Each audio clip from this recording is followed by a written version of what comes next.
Bismillahirrahmanirrahim. Assalamualaikum warahmatullahi wabarakatuh. Alhamdulillah wa syukurillah wa la hawla wa la quwata illa billah. Asyhadu an la ilaha illallah wahdahu la syarika lah wa asyhadu anna Muhammadan abduhu wa rasuluhu la nabiyya ba'dah. Allahumma shalli wa sallim ala Muhammadin nabiyil karim wa ala alihi wa sahbihi ajma'in. Amma ba'du. Bicara tentang iman, pada akhirnya kita akan mengerucut pada pembahasan tentang ketuhanan. Dan ini yang menjadi pangkal, ini yang menjadi urusan pokok ketika kita bicara tentang keimanan. Dan urusan yang satu ini memang gak pernah habis. Banyak manusia yang mencoba mencari Tuhan, tapi pada akhirnya kandas. Mereka salah ngambil kesimpulan. Kita temukan mungkin orang-orang Persia dulu, mereka mencari Tuhan, tapi kemudian bermuara kepada api. Atau mungkin kita sering menemukan jejak-jejak banyak tradisi-tradisi kehidupan masa lalu. Mereka juga terjebak pada bentuk-bentuk peribadatan pada makhluk, entah itu pohon, entah itu batu, atau yang lainnya. Bahkan di kalangan ahli kitab Yahudi dan Nasrani juga terjebak pada bentuk-bentuk yang fatal. Orang-orang Yahudi mengatakan Uzair anak Allah, orang-orang Nasrani mengatakan Al-Masih anak Allah. Dzalika qauluhum bi afwahihim. Itu keluar dari ucapan mereka, bukan dari Allah. Atau jauh sebelum itu orang-orang Yahudi juga mencoba mengimani Allah, tapi kandas juga. Karena orang Yahudi baru mau beriman kalau Allah itu kelihatan. Sehingga mereka berkata pada Nabi Musa, mereka tidak akan beriman arinallah jahrah, kecuali kalau kami bisa melihat Allah terang. Tapi belum lama mereka bicara itu, fa'akhazat humus-sa'iqah, maka Allah turunkan kebesarannya, Allah sampar mereka dengan petir, dengan kilat. Jadi urusan tentang Tuhan ini yang boleh menjadi urusan serius, bahkan berujung di pertarungan demi pertarungan antara orang-orang yang mempertahankan Tuhan yang satu dengan Tuhan yang lain. Tuhan-Tuhan yang batil rupanya juga nggak kemudian berhenti. Mereka terus mempertahankan Tuhan-Tuhan mereka, bahkan mereka loyal dengan Tuhan-Tuhan mereka. Mereka siap untuk mati buat Tuhan-Tuhan mereka. Karena terjadi pertarungan sirat bainal haq wal batil, itu nggak bisa dihindari. Pertarungan hak dengan batil memang tidak pernah bisa dihindari. Karena Rasulullah SAW tampil, salah satu sosoknya tampil sebagai panglima perang. Bapak serta ibu sekalian yang berbahagia, bagaimana kita memahami hakikat ini sehingga kita bisa berujung Allah Tuhan kita? Ada dua hal yang paling mendasar ketika kita bicara tentang eksistensi Tuhan. Yang pertama, eksistensinya. Yang kedua, jalan mengenali. Ini yang kalau dua hal ini tidak dipahami, memang orang akan jauh dari hakikat kebenaran. Di barat sana mungkin orangnya pintar-pintar, banyak dari mereka doktor, profesor, tapi kenapa mereka jadi kufur? Kenapa mereka nggak mengingatkan? Kenapa mereka nggak beriman kepada Allah Subhanahu Wa Taala? Ini karena mereka nggak memahami eksistensi Allah dan cara mengenalnya. Pada kesempatan kali ini mari kita lihat bagaimana Allah Subhanahu Wa Taala memperkenalkan diri kepada kita dengan turunnya banyak para nabi, dengan turunnya banyak para rasul. Yang khas dari urusan yang satu ini adalah karena urusan yang satu ini sifatnya gaib.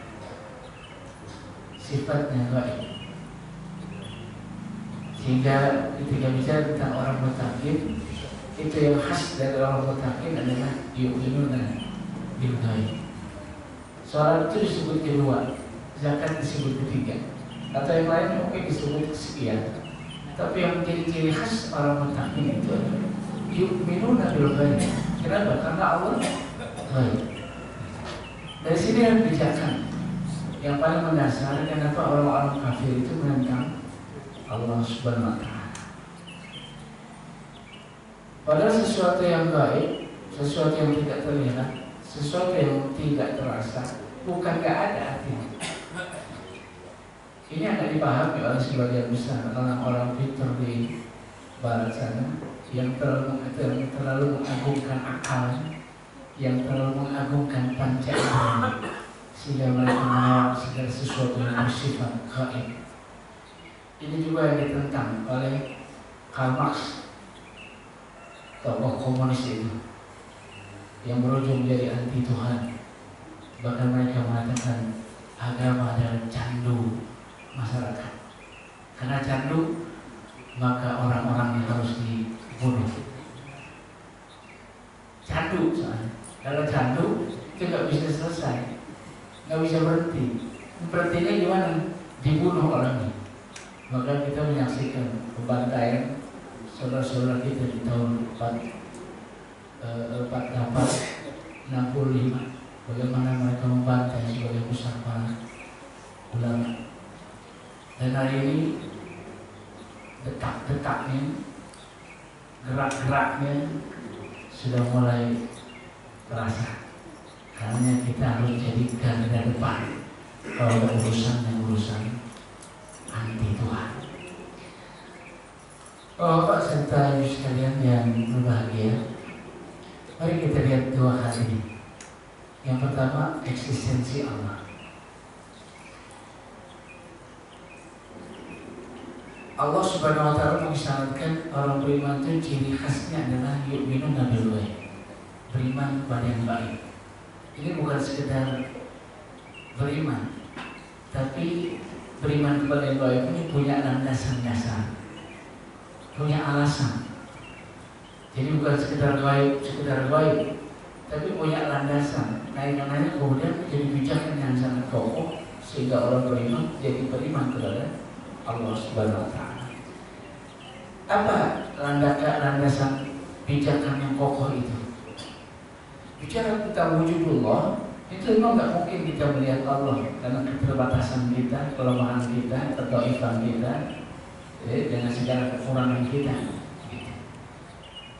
Allah pencipta, kita ciptaan. Jadi jauh memang jauh. Tapi bukan kemudian kita menolak karena tidak bisa melihat. Kalau kita menolak karena kita tidak bisa merasa. Orang beriman tetap beriman kepada yang gaib. Kenapa? Karena wujudnya, eksistensinya begitu terasa di dalam kehidupan kita. Walaupun wujud zahirnya kita tidak melihatnya. Nggak masalah sebenarnya. Ada satu perumpamaan gambar tentang ini. Kalau kita mau tahu tentang kehebatan Profesor Suzuki, itu nggak usah melihat Profesor Suzuki, lihat aja produknya. Produk Suzuki, lihat. Kalau kita lihat, kita bisa tahu ini orang yang bikin kayak apa. Atau kita lihat literaturnya, cerita tentang si Profesor Suzuki. Nggak usah ketemu Profesor Suzuki-nya, Kenapa Profesor Suzuki ini di mana, kita di mana? Tapi bukan berarti kemudian kita nggak percaya dengan Profesor Suzuki dengan segala kehebatannya. Dalam konteks beriman kepada Allah juga, mestinya kita nggak lalu kemudian menolak Allah Subhanahu Wa Taala karena kita nggak ketemu, nggak kelihatan, nggak terasa. Tapi eksistensinya bisa terasa begitu kuat di dalam kehidupan kita. Dari sini letaknya iman kita. Mari kita lihat alasan-alasan yang mendasar kenapa kita beriman kepada Allah walaupun ini urusannya gaib. Pertama, kita bisa lihat eksistensi Allah ini dari dalil fitri. Ada alasan-alasan yang mendasar kenapa kita beriman pada Allah. Alasan yang pertama adalah dalil fitri, alasan fitrah. Secara fitrah itu manusia mengaku ya kan adanya Allah Subhanahu Wa Taala. Kalau kita lihat di Quran tentang fitrah ini, Allah Subhanahu Wa Taala menyebutnya dalam satu ayat, A'udzubillahi minasyaitonir rajim. Wa idh akhadha rabbuka min bani Adam zuhurihim dzurriyyatahum wa ashabuhum ala anfusihim alastu bi rabbikum qalu bala syahidna an taqulu yaumal qiyamah inna kunna an hadza ghafilin. Ini kalau ngambil dari naklinya, tapi sebenarnya saya berangkat dari dalil fitrah. Secara fitrah manusia itu mengenal Tuhannya, mengakui Allah sebagai Tuhannya. Jadi diingatkan oleh Allah di dalam Al-Quran ketika semua manusia baru mau lahir, masih di rahim ibu mereka, Allah itu mengangkat sebuah transaksi, sebuah janji suci. Alastu bi rabbikum, kata Allah. Ini semua manusia tanpa kecuali yang kafir, yang beriman, di timur, di barat, di selatan, di utara, semua manusia ini ada transaksi dia mau lahir. Apa transaksinya? Alastu bi rabbikum. Benarkah aku Tuhanmu? Kata Allah. Mereka mengatakan bala, benar ya Allah. Syahidna, kau menyaksikan bahwa engkau adalah Tuhan kami. Ini diingetin, kenapa? Karena kita lupa. Ini diingetin sama Allah Subhanahu Wa Taala. Jangan sampai nanti di hari kiamat kita termasuk orang-orang yang lalai dengan urusan ini. Karena ini diingetin. Kita lupa, emang lupa. Karena diingetin. Kita pernah melakukan transaksi perjanjian bahwa kita mengakui Allah sebagai Tuhan kita. Untuk apa diingetin? Antakulu yaumal qiyamah inna kunna an hadza ghafilin. Agar nanti di hari kiamat kita tidak termasuk orang-orang yang ghafilin, orang-orang yang lalai. Nanti ditanya hari kiamat, kenapa kamu nggak mengenal Tuhan kamu? Ya Allah, saya lupa. Ya Allah, saya nggak kenal. Ya Allah, saya nggak kenal. Nggak kena semua alasan tuh nggak kepake nanti di hadapan Allah. Kenapa? Karena Allah sudah ingetin bahwa kita sebenarnya semuanya sudah melakukan transaksi perjanjian suci antara kita dengan Allah. Jangan sampai nanti kita berlagak pilon, kalau orang Betawi bilang, belaga pilon, ghafilin, belaga pilon. Kenapa kamu nggak beriman kepada Allah? Gitu. Kemudiannya model kayak orang bodoh. Nggak kepake itu alasannya. Nggak kepake apapun alasan nanti dia depan Allah Subhanahu Wa Taala. Ini diingatkan. Ini yang disebut dengan fitrah basyariah. Semuanya mengakui akan keberadaan Allah Subhanahu Wa Taala. Eksistensinya, fenomenanya bisa kita lihat dalam penerapan kehidupan kita. Ketika manusia berada dalam kondisi yang sulit, kondisi yang genting, di atas pesawatnya goyang-goyang, ada kondisi tidur di atas, atau di tengah lautan ketika perahu kapal laut itu diombang-ombang di ombang-ambing ya, ombak yang besar. Apa yang disebut? Dia pasti menyebut sesuatu yang maha kuasa, yang maha segala-galanya, yang bisa menyelesaikan masalah dia. Apapun yang disebut, oh my God, atau apa saja, pasti manusia akan menyebut sesuatu itu. Sesuatu itu adalah Allah Subhanahu Wa Taala. Ini nggak bisa diingkari. Ini disebut dengan fitrah. Kalau lagi senang, lagi damai, dia bisa ingkari Allah. Tapi dalam kondisi yang kritis, kondisi yang panik, maka dia memerlukan satu zat yang Maha Kuasa.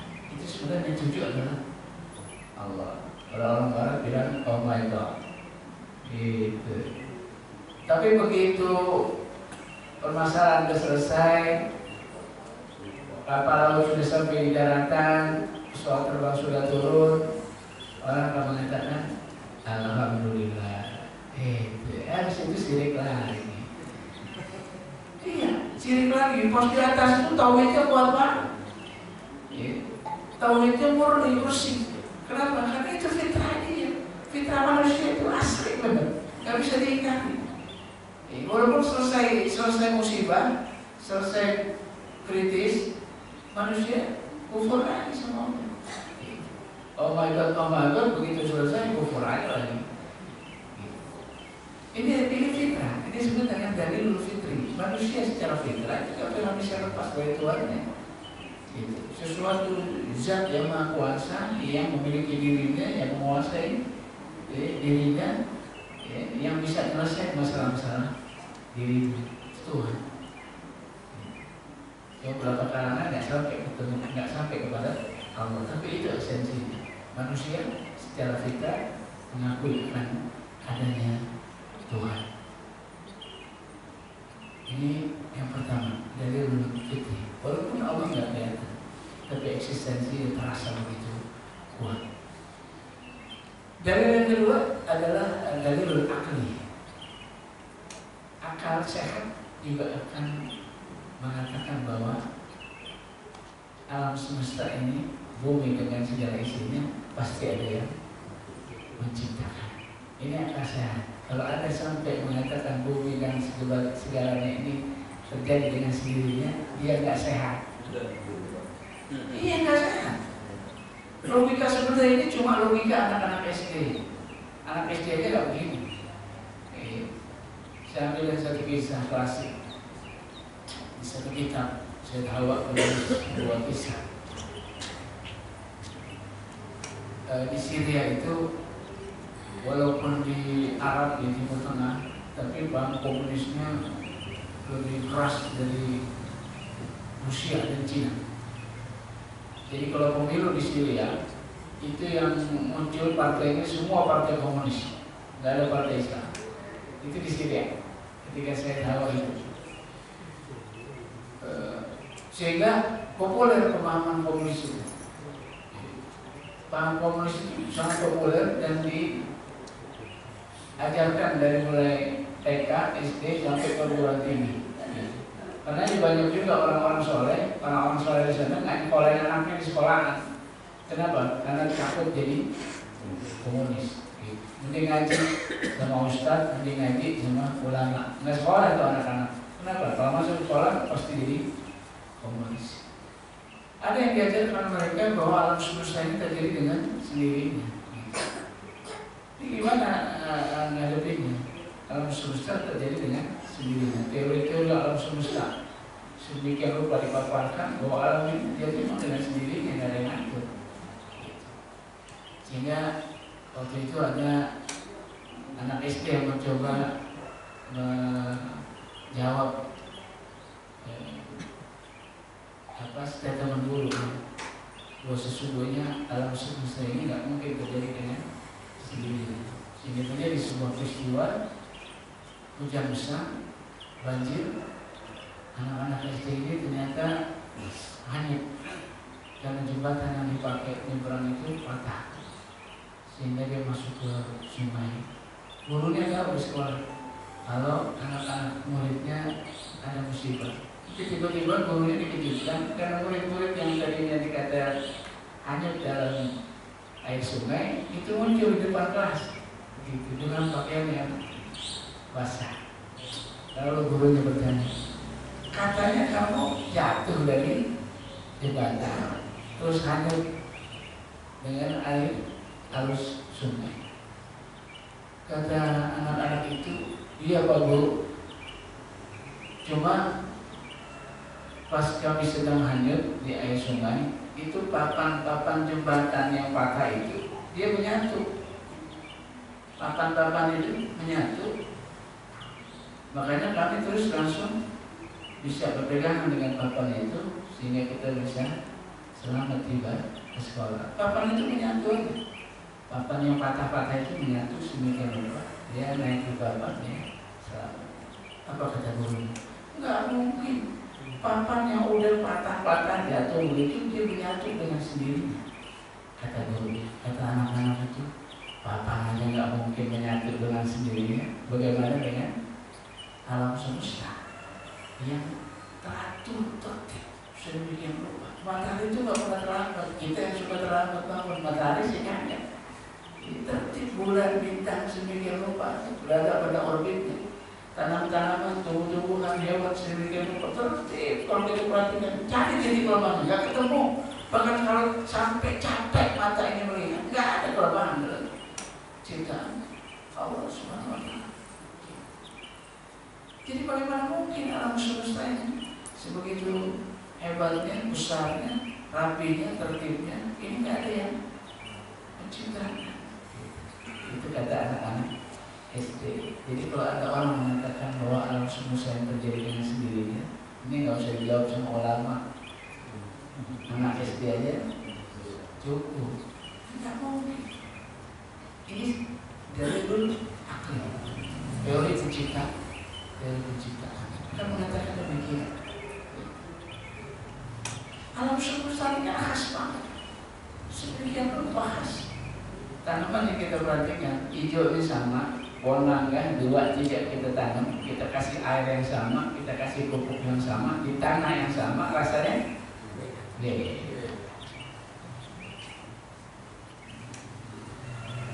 mangga harum manis tetap akan harum manis, mangga Indramayu tetap Indramayu. Itu di tanah yang sama, air yang sama, pupuk yang sama. Itu rasa dari mana? Fenomena. Ini nggak mungkin. Alam semesta ini kebetulan tiba-tiba harum manis jadi Indramayu, nggak ada yang bermanis aja. Indramayu aja. Saya pikir lupa khas alam semesta. Itu tanam. Kita tanam di bawah, ternyata yang satu berbuah daunnya hijau, yang satu daunnya merah, yang satu daunnya kuning. Tanahnya sama, airnya sama, pupuknya sama. Tuakan dari mana? Ini nggak mungkin. Ini fenomena aksiomat, sangat absolut, sangat mendasar, dipahami oleh manusia. Sadar nggak sadar, di situ nggak mungkin tanpa ada pencipta. Yang menarik hewan.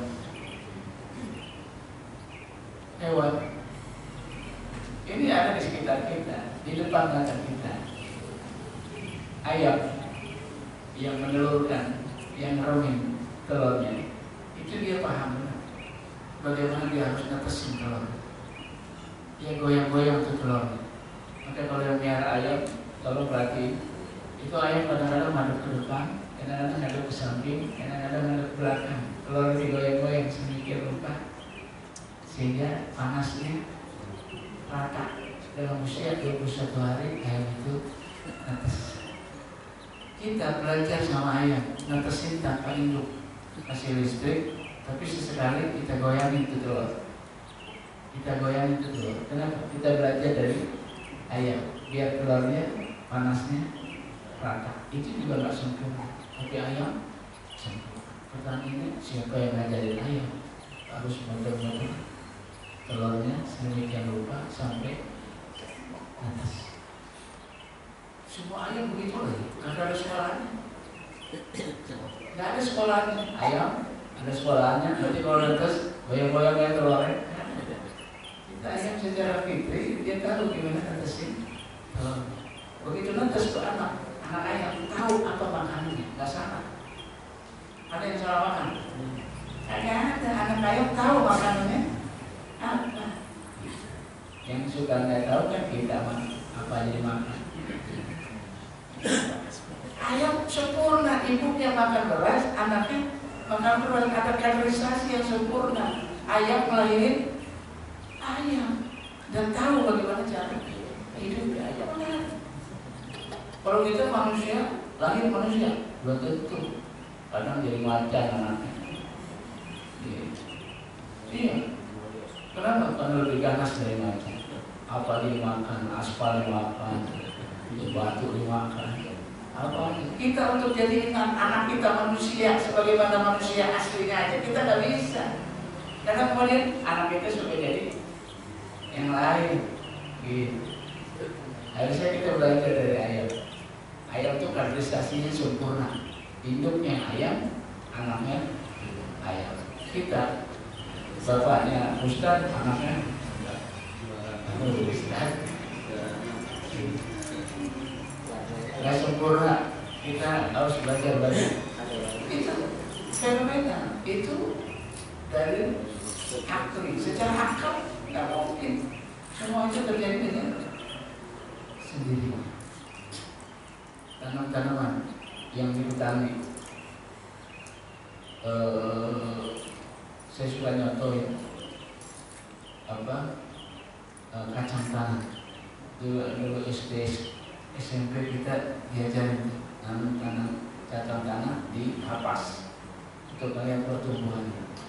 Kalau kita taruh begini, yang di atas bakal cabang, yang di bawah bakal akar, posisinya begini, maka akar akan naik ke atas, yang batang akan naik ke atas, yang akar turun ke bawah. Kenapa? Karena posisinya begini. Coba bapak balik, bapak perhatiin nggak dulu waktu SD? Mungkin nggak kayak sekarang. Kita balik, yang bakal cabang di bawah, yang bakal akar di atas. Yang terjadi apa? Yang di atas turun ke bawah, yang di bawah naik ke atas. Ini siapa yang ngajarin? Kebayang nggak kalau yang di bawah selalu jadi ke bawah? Itu petani repot banget. Nanam kacang dilihatin, yang bawah memang besar. Tapi petani nggak lempar aja tuh kacang, tahu bagaimana dia? Itu. Ini kan dan selalu begitu kacang, nggak pernah salah. Tiba-tiba lagi masuk kacang, akarnya naik semua. Kok akar naik semua? Nggak ada. Nggak ada cerita akar turun semua. Bapak mau lempar naik apa? Di akar pasti ke bawah. Ini siapa yang ngajarin? Ini kan fenomena, ini alam. Nggak mungkin nggak ada yang memimpi. Ini yang dalam satu ayat Allah Subhanahu Wa Taala berfirman, Sabisma rabbikal a'la alladzi khalaqa fasawwa walladzi qaddara fahada. Ini fenomena, ini dalil akli. Kalau Allah nyiptain, Allah nggak nyiptain sembarangan. Allah ciptain sempurna, sebagus-bagusnya ciptaan. Kenapa begitu? Allah nggak diamin ciptaannya. Udah diciptain belum pasti diamin. Enggak. Allah kasih kadar kemampuan. Gimana caranya hidup dia tahu. Khalaqa fasawwa. Allah ciptain, Allah sempurnain. Qaddara, tahu kadarnya. Kemampuan makhluk itu dia tahu. Fahada, dan Allah kasih petunjuk. Tahu bagaimana makhluk itu. Fahada, semua dikasih hidayah, termasuk kita dikasih hidayah. Cuma kita ada yang mau, ada yang enggak. Kalau alam semesta ini memang dikasih hidayah, disetting sedemikian rupa dengan hidayah yang Allah berikan. Ayam makanannya itu, sapi makanannya itu, kerbau makanannya itu, tahuan. Nggak ada sapi makanannya makanan ayam, ayam makan makanan sapi dan sebagainya, nggak ada. Tertib demikian. Khalaqa fasawwa qaddara fahada. Kalau ciptain sempurna, terus dikasih kadar kemampuan, nggak zalim. Dia tahu kadar kemampuannya, makannya apa dan sebagainya.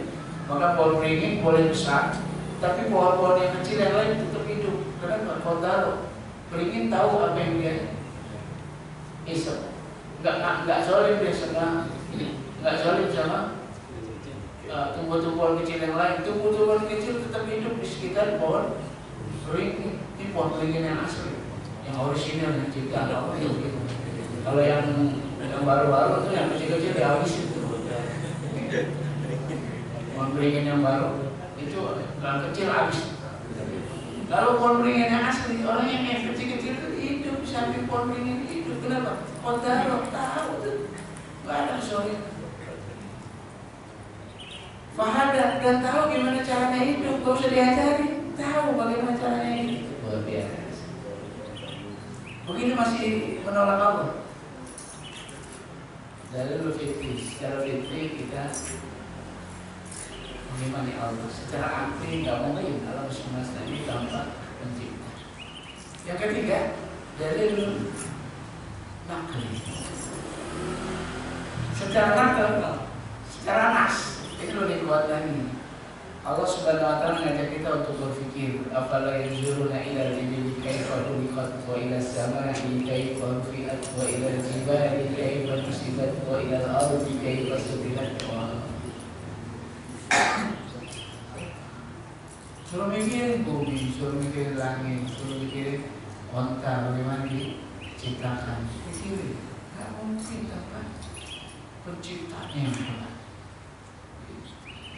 Suruh mikirin. Bumi itu kayaknya datar, diikutin. Ternyata dia bulat. Bulat. Ini bisa kita lihat kalau kapal laut mulai berlayar, besar, makin hari makin kecil tadi dan hilang. Apa hilang beneran? Kayak paralim, ada. Suruh mikirin bumi yang dihamparkan, suruh mikirin langit yang ditinggikan dengan tiang-tiang sedemikian rupa, suruh mikirin gunung yang Allah ciptakan, suruh mikirin baru terjadinya gunung sedemikian rupa, gunung pasak gunung, semuanya diungkap oleh Quran. Bahkan Allah Subhanahu wa taala turun satu ayat di dalam surat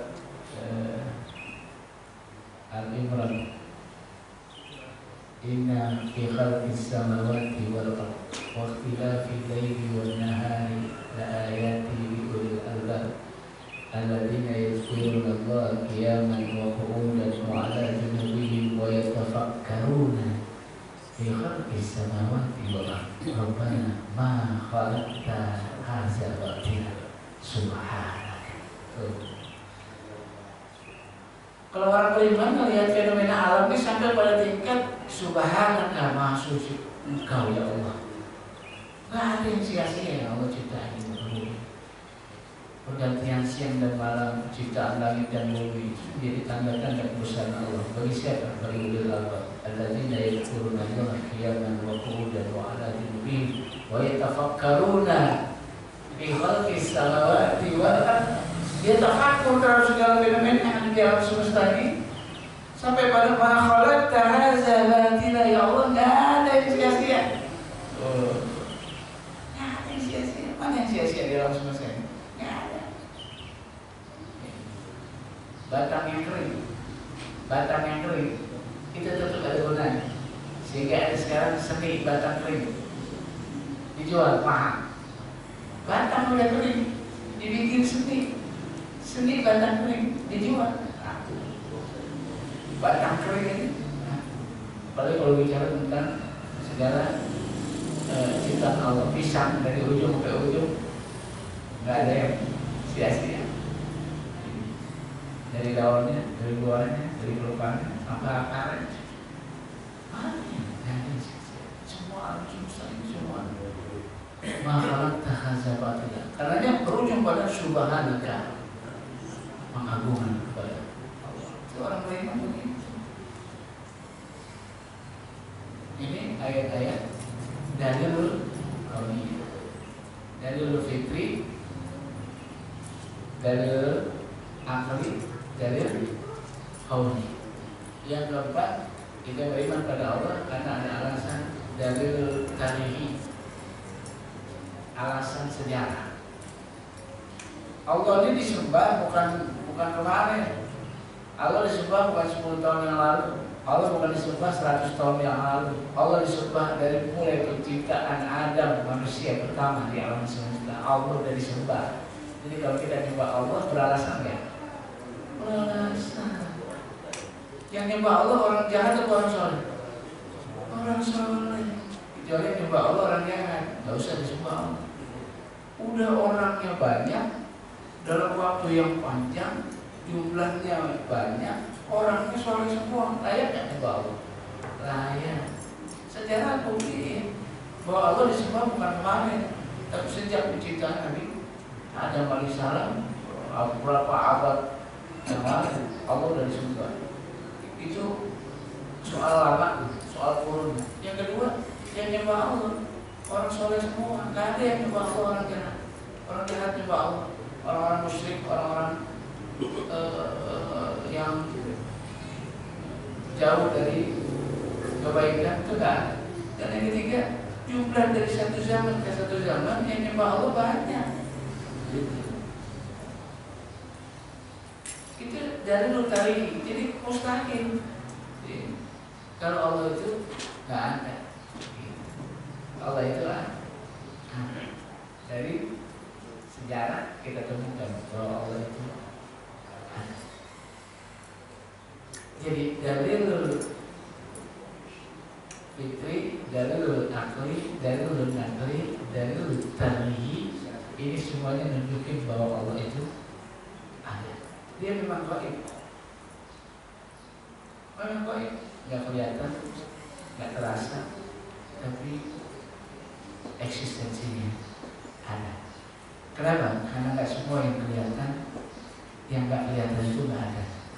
Nggak semua yang terasa, yang nggak terasa, lalu kemudian kita bilang nggak ada. Hari ini kita terasa angin, walaupun kita nggak melihat angin. Siapa yang pernah melihat angin? Nggak ada. Katanya angin merah, warnanya. Kalau dikeluarkan warnanya merah. Rasulullah memang sebut sih, Ahmad, hati-hati dengan angin merah. Gitu. Angin merah ini kalau udah hinggap seorang orang bisa mati. Ahmad, angin merah disebut sama Rasulullah. Tapi siapa yang melihat angin? Ada nggak? Ada. Jadi sekali lagi, beginilah orang beriman memahami eksistensi Allah, bahwa Allah itu ada terang seperti terangnya, eksistensinya begitu kuat, ada di tengah-tengah kita, walaupun kita tidak melihat materinya, fisik. Begitu orang beriman. Karena Allah sebut orang beriman itu yu'minuna bil ghaib. Orang beriman itu beriman kepada yang gaib. Sebelum sholat, sebelum zakat, Allah menyebut orang takwa itu yu'minuna bil ghaib. Itu artinya apa? Itu artinya mendasar. Sholat kita jadi nggak ada artinya kalau iman kepada gaibnya bermasalah. Infak kita jadi masalah kalau yu'minuna bil ghaib kita masalah. Semangat ya infak kalau iman pada yang gaibnya masalah, tangguh kita. Kita nggak yakin kalau ini akan diganjar berkali-kali lipat. Allah bilang Allah ganjar sampai 700 kali lipat. Siapa yang percaya kalau diganjar 700 kali lipat? Nggak banyak yang percaya. Karena itu apa? Yuk minum bil ghaib. Kalau dia beriman pada yang baik, maka dia akan infak. Kalau nggak beriman pada yang baik, dia akan hartanya. Karena secara fakta hartanya kurang memang. Tapi Allah bilang Allah akan ganjar 700 kali lipat. Ini siapa yang percaya? Nggak ada yang percaya kecuali yu'minun bil ghaib. Dia beriman pada yang baik. Sholat kita jadi hambar, kering, bahkan kadang malas. Apa masalahnya? Yu'minun bil ghaib. Kita nggak percaya benar iman yang baik, tanggung iman yang baik kita. Apalagi untuk berjihad, apalagi untuk berkorban, apalagi untuk perang di jalan Allah. Mungkin nggak akan jalan. Kenapa? Karena iman bil ghaibnya bermasalah. Jadi memang masalahnya akar masalahnya di sini. Semakin mantap orang beriman pada yang gaib, dari Allah, dari surga, dari neraka, pahala, dosa, itu semuanya gaib. Itu mantap amal kita, nggak tanggung. Tapi kalau ini bermasalah, memang akhirnya semuanya jadi masalah. Sholat kita jadi masalah, zakat kita jadi masalah, infak kita jadi masalah. Tidak dengan sahabat-sahabat dulu. Mereka infak baik dalam keadaan susah atau senang, baik dalam kaya atau miskin. Miskin aja infak. Karena infak disebut-sebut sebagai ciri orang bertakwa, orang yang bertakwa. berbagi, memberi. Siapa yang semangat? Orang yang beriman kepada Allah. Nah ini berapa dalil-dalil alasan-alasan dasar kenapa kita beriman kepada Allah. Ada dalil fitri, dalil akli, dalil nakli, dan dalil tarihi.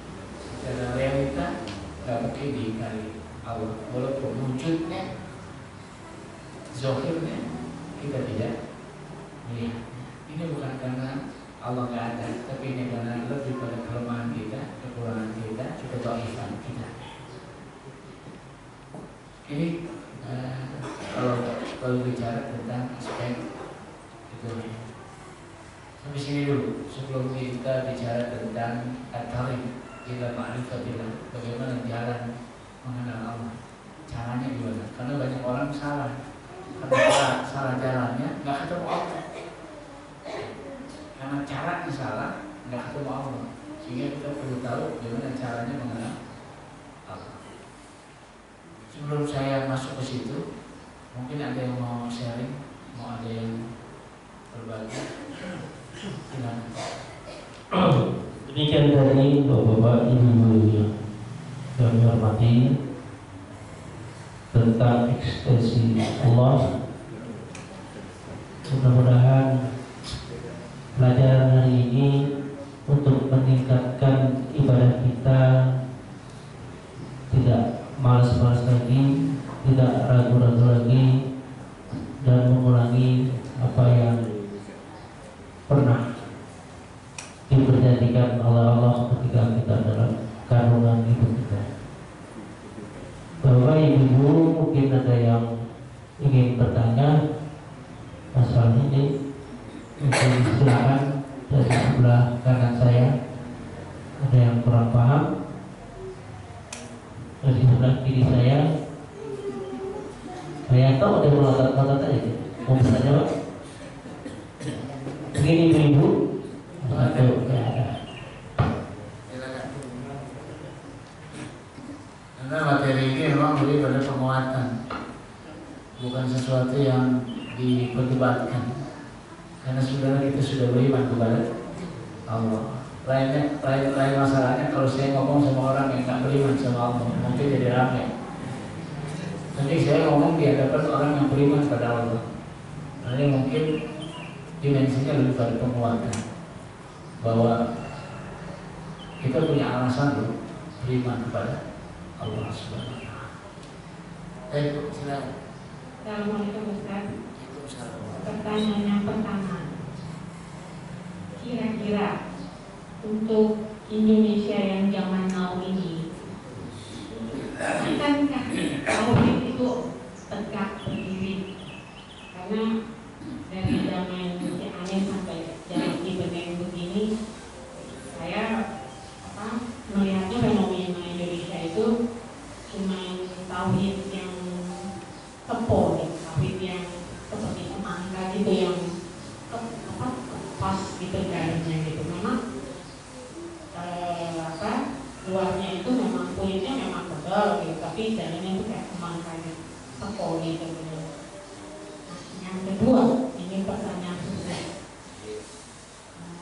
Dari sekian banyak peran Rasulullah yang Rasulullah kalah atau dimenangkan olehnya, saya mau tahu kalau Ustaz berkenan, itu peran favorit Rasulullah menurut Ustaz itu apa? Itu aja Ustaz, terima kasih.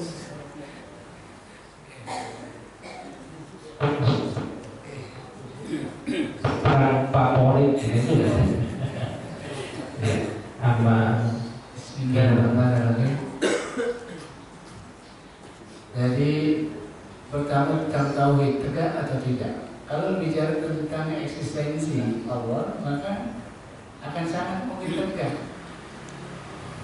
Kenapa? Karena nggak mungkin orang mengingkarinya. Dalil ini begitu kuat, sehingga kalaupun ada orang yang mencoba mengingkarinya, maka sebenarnya dia keluar dari fitrahnya, keluar dari akal sehatnya, keluar dari sejarah panjang kehidupannya, gitu. Dan dia akan kehilangan eksistensinya. Pada akhirnya orang kayak begini akan digilas oleh zaman. Di zaman Rasulullah ada Abu Jahal dan sebagainya. Dia tinggal cerita dengan paham syirik ini. Orang-orang Persia digilas banget. Pada akhirnya tergilas. Itu juga orang-orang Romawi dengan Uzairnya, dengan Isa bin Maryamnya yang dianggap mereka jadi Tuhan. Pada akhirnya keluar dari karakter fitrahnya, keluar dari akal sehatnya, keluar dari sejarah panjangnya, dan keluar dari nas-nas syariatnya. Siapa yang eksis? Yang kembali kepada fitrahnya, yang kembali kepada akal sehatnya, dia akan eksis. Walaupun dalam perjalanannya ada pertarungan. Ini nggak bisa dihindari. Ada pertarungan. Tapi apa eksis? Akan eksis. Dunia ini nggak pernah sepi dari orang-orang yang mentauhidkan Allah Subhanahu Wa Taala sampai Allah menangkan mereka dari segala musuh-musuh. La yazaluna ta'ifah min ummati. Umat Muhammad yang mentauhidkan Allah ini nggak pernah sepi. Di setiap kurun, di setiap masa akan ada terus. Akan ada terus. Dan akan eksis sampai Allah menangkan di atas musuh-musuhnya. Jadi kalau ditanya apakah tauhid ini akan tegak, dengan dalil yang sehat, tauhid pasti akan tegak. Kenapa? Karena yang nggak bertauhid pasti pada akhirnya nggak tegak. Kenapa? Karena keluar dari fitrahnya, keluar dari akal sehatnya, dan keluar dari sejarah panjang kemanusiaan. Tapi kayaknya tauhid kita kayak semangka. Ini proses. Ini proses. Apalagi negeri ini yang panjang, ini dijajah lama. Dijajah lama dari Portugis, Belanda, Jepang. Portugisnya berapa tahun? Belanda 350 tahun. Jajahnya banyak, panjang, gitu. Bahkan Indonesia ada yang ke Belanda-Belandaan, ada yang ke Cina-Cinaan, ada yang ke Portugis-Portugisan, ada yang ke Jepang-Jepangan. Kenapa? Karena historisnya bangsa dia 350 tahun plus 3,5 tahun di Jepang. Gitu. Di Nias itu banyak orang-orang yang ke Jepang-Jepangan. Kalau di Palembang katanya banyak orang yang agak ke Cina-Cinaan. Di Depok juga ada Cina Depok. Ada Betawi Belanda. Makanya di ada. Nanti historisnya panjang. Bangsa ini bukan bangsa yang mandiri pada awalnya. Panjang 350 tahun. Ada bangsa-bangsa besar sebelumnya. Ada Majapahit, ada Sriwijaya. Tapi gak Islam. Yang kita banggain Majapahit, Sriwijaya memang Islam. Bukan juga. Gajah Mada Muslim. Bangga. Katanya sih di jalan akhir ayatnya dia masuk Islam.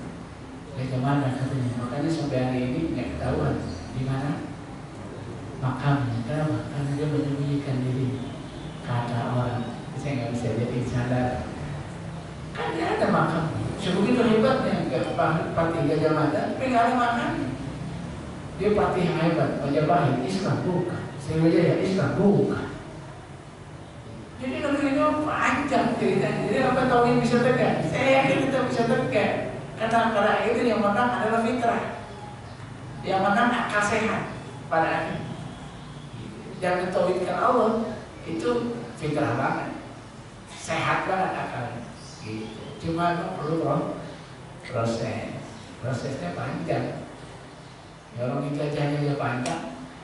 Ya buat bang kita juga panjang, nggak bisa. Akan ada sisa-sisa lama yang ke bawah. Sisa-sisa lama itu ke bawah, terus ke bawah terus. Dan ada yang melestarikan budaya-budaya lama itu yang jauh dari nilai-nilai Islam sebagai warisan yang hebat katanya. Yang mau lama-lama tetap aja di bawah. Gitu. Jadi pertarungan nggak berhenti. Kalau ditanya ibu apa eksis nanti tauhid, saya yakin eksis tauhidnya akan eksis pada akhirnya. Gitu. Yang kedua, dari sekian banyak perang-perang Nabi, perang mana yang paling favorit?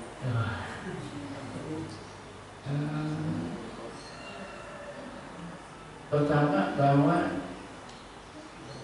perang dalam Islam itu sebenarnya lebih pada protektif, bukan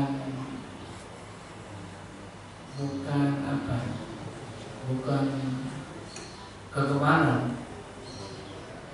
Dia gemar karena memang Allah Subhanahu wa taala berikan ganjaran demi ganjaran, tapi bukan kemudian orang muslim adalah orang yang senang perang. Perang dalam Islam lebih pada protektif, dengan misi yang dibawa oleh Rasulullah SAW.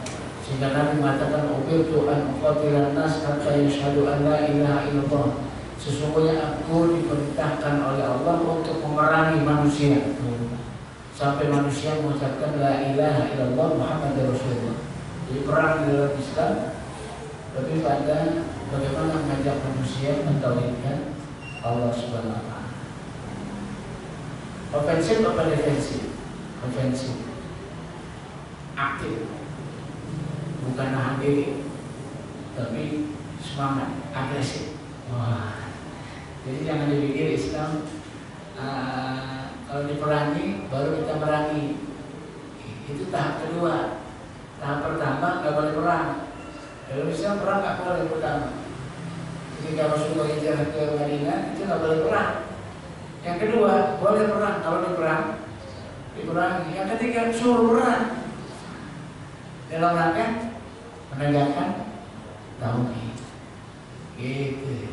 Jadi perang itu bukan defensif, bukan bertahan, tapi ofensif, terbuka. Kenapa? Karena kita khalifah Allah di muka bumi. Dalam rangka apa? Dalam rangka mentauhidkan Allah, menjadikan bumi ini bumi yang diberkahi, bumi yang dirahmati oleh Allah SWT. Jadi kalau ditanya tentang perang favorit, saya nggak tahu juga nih, nggak ada indikasi-indikasi. Tapi yang jelas Badar memang sangat istimewa. Ini kalau ditanya, Badar itu sangat istimewa. Kenapa?